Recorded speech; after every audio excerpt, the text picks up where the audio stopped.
இப்போ நான் வந்து ஷேர்ஸ் வாங்கணும்னு இருக்க ஒரு ஐடியால இருக்கேன். சார் நான் என்னென்ன ஷேர்ஸ்ல இன்வெஸ்ட் பண்ணா கரெக்ட்டா இருக்கும்? சேஃபாக இருக்கீங்க வேணும் அப்படின்னா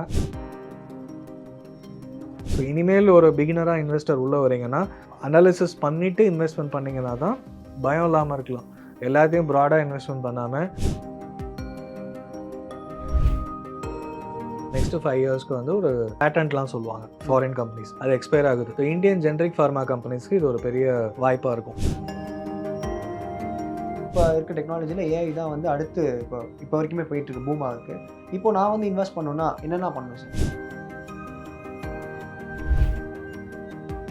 நம்ம எலெக்ஷன் முன்னாடியே வந்து இது ஒரு இதுவாக சொன்னாங்க. பிஜேபின்னு வரும்போது நம்ம ஆல்ரெடி ஒரு கண்டினியூட்டி இருக்கோன்றதுனால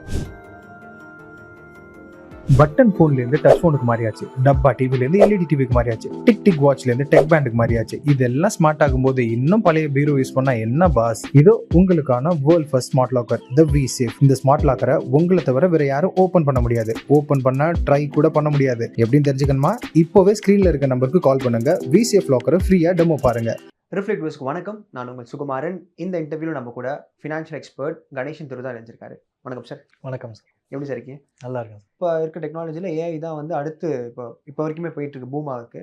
இப்போ நான் வந்து இன்வெஸ்ட் பண்ணணும்னா I want invest in AI companies and stocks. என்னென்ன பண்ணணும் சார்? ஸ்பெசிஃபிக்காக ஏஐ ஃபோக்கஸ் கம்பெனிஸ்னு அப்படின்னு நம்ம இது வரைக்கும் எதுவுமே லிஸ்ட் ஆகலைன்னு சொல்லலாம். ஓகே. பட் இன்ஃபோசிஸாக இருக்கட்டும், இல்லை டாப் கம்பெனிஸ் ஐபிஎம்ல இருக்கட்டும், நம்ம லிஸ்டட் ஐடி கம்பெனிஸ் டிசிஎஸ் எல்லாருமே பார்த்தீங்கன்னா ஏஐ ரிலேட்டடாக software and AI generative AI இந்த மாதிரி புது டெக்னாலஜிஸ் எல்லாமே அவங்க எம்ப்ளாயீஸை ட்ரெயின் பண்ணி வச்சுருக்காங்க. ஸோ ஏன்னா அவங்களுக்கும் தெரியும் புது ப்ராஜெக்ட்ஸ். இப்போ ஒரு பேங்கிங் யூரோப்பியன் பேங்க் எடுத்தாலும் ஏஐ பேஸ் பண்ணி எப்படி அவங்களால சொல்யூஷன்ஸ் கொடுக்க முடியுதுன்றது தான் ஃபோக்கஸ்டாக பண்ணுறாங்க. ஸோ எல்லாருமே they are moving towards AI related. ஏன்னா அதுதான் லேட்டஸ்ட்டு. அது இல்லாமல் இந்தியன் ஐடி கம்பெனிஸும் சர்வைவ் ஆக முடியாது. ஸோ மொபைல் ரிலேட்டட்னு பார்த்தீங்கன்னா ரூட் மொபைல் ரொம்ப ரேராக லிஸ்டட் கம்பெனி. நசாரா டெக்னாலஜிஸ் கேமிங்கில் இருந்துச்சு. ஸோ கேமிங்னு வரும்போது புதுசு எல்லாமே சொன்னாங்க. லிஸ்ட் ஆகும்போது நம்ம ராகேஷ் ஜுன்ஜுன்வாலா இன்வெஸ்ட்மெண்ட் பண்ணியிருக்காருலாம் பேசினாங்க. பட் லிஸ்ட் ஆகி அதுக்கப்புறம் ஒரு இவ்வளோ வருஷம் 1 or 2 years ஆயிடுச்சுன்னு நினைக்கிறேன். அதுக்கப்புறம் பார்த்தீங்கன்னா அவங்க எல்லா இடத்துலையும் ப்ராஃபிட்ஸ் வந்து ரொம்ப பெருசாக காமிக்க முடியல. ஓகே. ஸோ ஒரு ஸ்டாக்னண்ட்டாக இருக்காங்க. ஸோ இப்போ அவங்க சொல்கிறது இன்னும் கொஞ்சம் டைம் ஆகும், நெக்ஸ்ட் 1 yearக்குள்ளே வி வில் டர்ன் அரவுண்ட் அப்படின்ற மாதிரி சொல்லியிருக்காங்க. ஸோ ஏன்னு எடுத்தாலும் அந்த கம்பெனிஸ்ன்னு ஸ்பெசிஃபிக்காக இன்னும் எதுவும் லிஸ்ட் ஆகலை. ஸோ எக்ஸிஸ்டிங் ஐடி கம்பெனிஸ் அவங்க என்ன மாதிரி புது டெக்னாலஜி சாஃப்ட்வேர்ஸ் வந்து வச்சுருக்காங்கன்றது அகைன் இன்வெஸ்டர் ப்ரெசன்டேஷன். நான் சொன்ன இன்ஃபோசிஸ் டிசிஎஸ் எல்லாமே புது சாஃப்ட்வேர்ஸ் ட்ரெயின் பண்ணி, விப்ரோவும் இப்போ வந்து 50% ஆஃப் த எம்ப்ளாயீஸை ஏஐ ரிலேட்டட் ஃபீல்ட்ஸில் ட்ரெயின் பண்ணியிருக்கோம்லாம் சொல்கிறாங்க. ஓகே. விச் மீன்ஸ் புது ப்ராஜெக்ட்ஸ் எதாவது வந்தால் அவங்களால எக்ஸிக்யூட் பண்ண முடியுன்ற இதுதான். ஸோ இந்த மாதிரி பார்த்து எக்ஸிஸ்டிங் ஐடி கம்பெனியில் எது பெஸ்ட்டுன்றதை நம்ம வாங்கலாம். இப்போ பட்ஜெட் வந்து ரிலீஸ் பண்ண போகிறோம் சார். 23rd வரப்போ 24, 25. ஸோ இந்த டைமில் வந்து எந்த ஸ்டாக்ஸ் இல்லை எந்த செக்டாரில் நம்ம இன்வெஸ்ட் பண்ணால் கரெக்டாக இருக்கும்? நம்ம எலெக்ஷன் முன்னாடியே வந்து இது ஒரு இதுவாக சொன்னாங்க. காங்கிரஸ் வந்தால் என்ன வரும், இவங்க வந்து என்ன, பிஜேபி வந்தால் என்ன வரும்னு சொல்லியிருந்தாங்க. இப்போ பிஜேபின்னு வரும்போது நம்ம ஆல்ரெடி ஒரு கண்டினியூட்டி இருக்கோன்றதுனால இன்ஃப்ராஸ்ட்ரக்சர் ஃபோக்கஸ்டு கம்பெனிஸ்க்கான நல்லாயிருக்கும் அப்படிங்கிறது தான் எதிர்பார்ப்பு. Infrastructure focused. So IRB infra, L and T மாதிரியான கம்பெனிஸு அண்ட் இன்ஃப்ராஸ்ட்ரக்சர் தாண்டி பேங்கிங் ரிலேட்டடும் வர பப்ளிக் செக்டார் யூனிட்ஸ் கண்டிப்பாக இன்னும் நல்லா போகிறதுக்கான வாய்ப்பு. அவங்க எவ்வளோ ஃபோக்கஸ் கொடுக்குறாங்கன்றதை பொறுத்து இன்க்ரீஸ் ஆகிறதுக்கான வாய்ப்பு இருக்குது. அதே மாதிரி க்ரீன் டெக்னாலஜி, இவி ஃபோக்கஸ் கம்பெனிஸ், ஏன்னா லாஸ்ட் 2-3 years பட்ஜெட்ஸ்லேயே கொஞ்சம் கொஞ்சமாக சொல்லியிருந்தாங்க. ஸோ இவி ஃபோக்கஸ்டு வந்து எவ்வளோ போகும் அப்படின்றதும் ஒரு எதிர்பார்ப்பு இருக்குது. அதே மாதிரி ஆந்திரா கவர்மெண்ட் நல்லா இருக்குது அப்படின்றதுனால அங்கே வந்து ஃபோக்கஸ் கம்பெனிஸ், அந்த அமரராஜா பேட்டரிஸ் இது ஆல்ரெடி ஏறிடுச்சு இந்த லாஸ்ட் 1 month.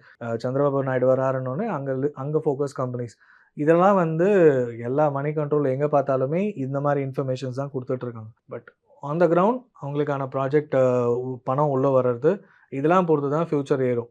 ஸோ பட்ஜெட் வருதுன்றத ஒரு ஷார்ட் டேர்ம் மணி மேக்கிங் ஐடியாஸாக தான் நீங்கள் சர்ச் பண்ணிங்கன்னா இப்போ நம்ம சொல்கிறது எல்லாமே ஷார்ட் டேர்மில் இன்க்ரீஸ் ஆகிறதுக்கான வாய்ப்பு. இப்போ அன்றைக்கி எலெக்ஷன் அன்றைக்கி மேபி ஒரு 10%, அடுத்த ஒரு 1 weekல ஏறும். பட் அதுக்கப்புறமா ரியாலிட்டின்னு ஒன்று வரும். குவார்ட்டர் ரிசல்ட்ஸ் வரும்போது அவங்க சொன்னதும் நடக்கிறதுக்கு வந்து டைம் ஆகுதா, உடனே நடக்குதான்ற விஷயத்தை பொறுத்து தான் வந்து ஒரு கம்பெனி ஏறும். ஸோ இந்த பட்ஜெட் ஃபோக்கஸ்டு அப்படின்னு நம்ம ஆரம்பித்தோன்னா இட்ஸ் ஷார்ட் டேர்ம், ஒரு 2 weeks 3 weeksக்கான மணி மேக்கிங் ஐடியாவாக தான் இருக்கும். ஏன்னா இப்போ மார்க்கெட் ரொம்ப பீக்கில் இருக்குதுன்னு சொல்லலாம்.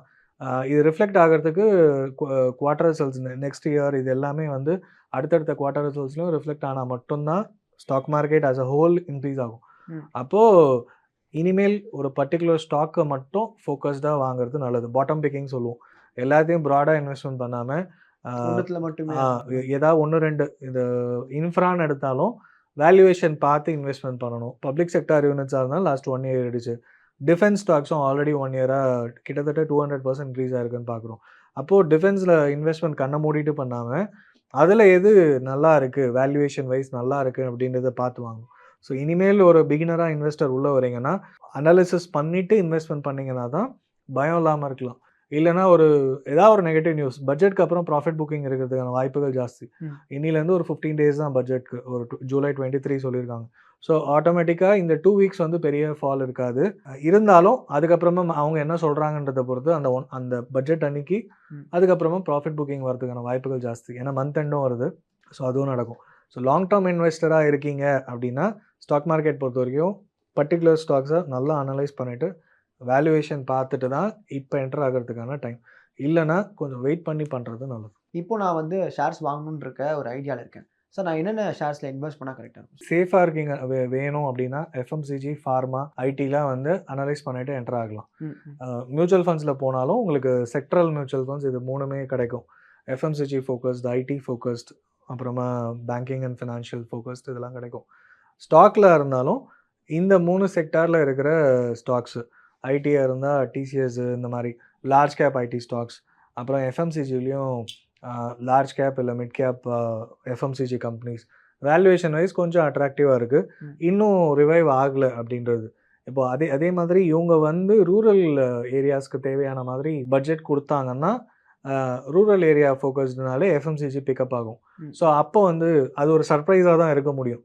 ஏன்னா எஃப்எம்சிஜி வந்து இவங்க வந்து இது வரைக்கும் ஒரு இன்ஃப்ரா ஃபோக்கஸ்டாகவும் அண்ட் ஒரு கார்ப்பரேட் ஃபோக்கஸ்டாகவும் தான் பட்ஜெட் கொடுத்துருக்காங்க.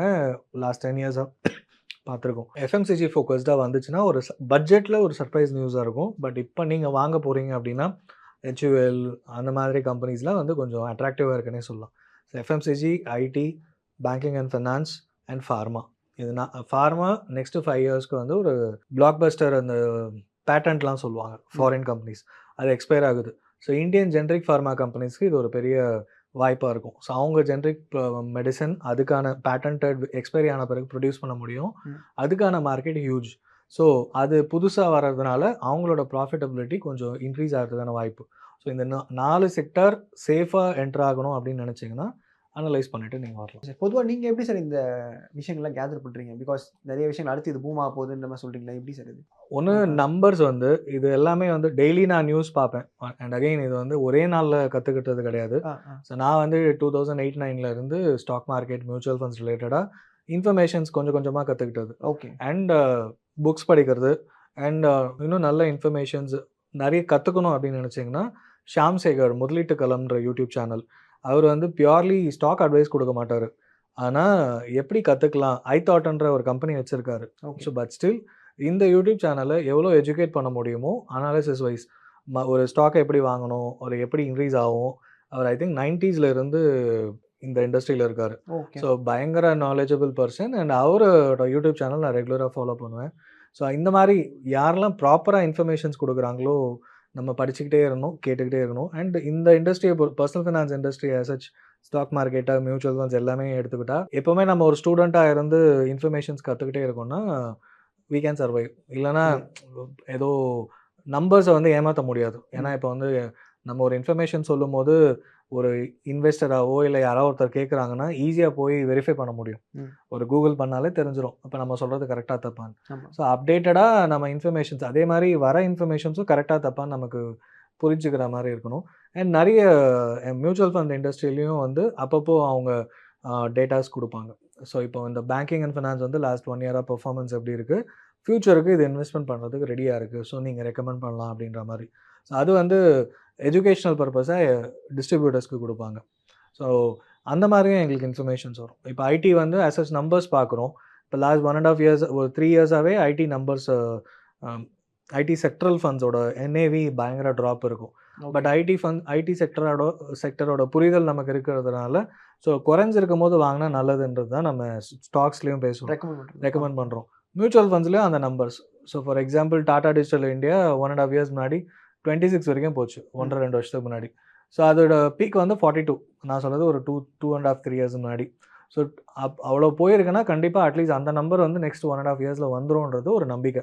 நம்பிக்கைன்னா பிளைண்டாக கிடையாது. ஐடி செக்டர்ன்றது ஒரு ஒரு பயங்கர சைக்கிளிக்கல் கிடையாது. யூஎஸ்ல ஒரு நல்லது நடந்துச்சுன்னா ஆட்டோமேட்டிக்காக இந்தியன் ஐடி கம்பெனிஸ் க்ரோ ஆகும். அண்ட் ஏன்னா அங்கே தான் focus maximum US and European market. அங்கே ரிசெஷன் இல்லை, நல்ல நியூஸ் வர ஆரம்பிச்சது. நான் சொல்கிறது ரிசெஷன் சொன்னதுனால பயங்கர ஃபால். நல்ல நியூஸ் கொஞ்சம் கொஞ்சமாக வருது அப்படின்னா ஆட்டோமேட்டிக்காக இந்தியன் ஐடி கம்பெனிஸ் கொஞ்சம் ரிவைவ் ஆகும். அதே மாதிரி புது ப்ராஜெக்ட்ஸ் வந்து யூரோப்பியன் மார்க்கெட்லேருந்து அப்புறம் மற்ற இடத்துலேருந்து இந்தியாவுக்கு வருது அப்படின்னா, ஐடி கம்பெனிஸ்க்கு வருதுன்னா ஆட்டோமேட்டிக்காக இங்கே நம்பர்ஸ் இன்க்ரீஸ் ஆக ஆரம்பிக்கும். அண்ட் இது எப்போவுமே ஒரு 2-3 இயர்ஸ் வந்து இந்த மாதிரி ஒரு குட்டி சைக்கிள் நடந்துகிட்டே இருக்கும் ஐடியில். ஸோ அப்படி ரெக்கமெண்ட் பண்ணும்போது லம்சமாக இன்வெஸ்ட்மெண்ட் பண்ணியிருக்காங்க இல்லை எஸ்ஐபி போட்டிருக்காங்கன்னா அவங்களுக்கு லாஸ்ட் 2 இயர்ஸில் பயங்கர returns compared to normal mutual funds மற்ற கேட்டகரிஸில். ஸோ இதெல்லாம் வந்து தெரிஞ்ச பிறகு தான் நம்ம புரிஞ்சுக்கிட்டு இன்வெஸ்ட்மெண்ட் பண்ணலாம். அண்ட் இப்போ கரண்ட்டாக இருக்க பீரியடில் வந்து ஐடிசியில் இன்வெஸ்ட் பண்ணலாமா சார்? சரியாக இருக்குமா காலம்? ஐடிசினா அது ஸ்டேபிளான கம்பெனி, நம்பிக்கையாக நீங்கள் பண்ணலாம் அப்படின்றது. பட் இங்கேருந்து ஒரு பெரிய க்ரோத் லாஸ்ட் 1.5-2 வருஷத்துக்கு முன்னாடி பயங்கர சீப்பாக இருந்துச்சு. இப்போ வந்து கொஞ்சம் ஆவரேஜாக இருக்குன்னு சொல்லலாம். ஸோ இங்கேருந்து நெக்ஸ்ட் 3 to 5 இயர்ஸ் டைம் லைனில் நீங்கள் இன்வெஸ்ட்மெண்ட் பண்ண போகிறீங்கன்னா கொஞ்சம் கொஞ்சமாக அக்யூமுலேட் பண்ணது நல்லதுன்னு சொல்லி. ரொம்ப நேரமாக நிறைய விஷயங்கள் ஷேர் பண்ணீங்க. அண்ட் ஃபினான்ஷியல் ரிலேட்டட் டவுட்ஸ் எல்லாமே எக்ஸ்பிளைன் பண்ணீங்க. Thank you sir. Thank you so much.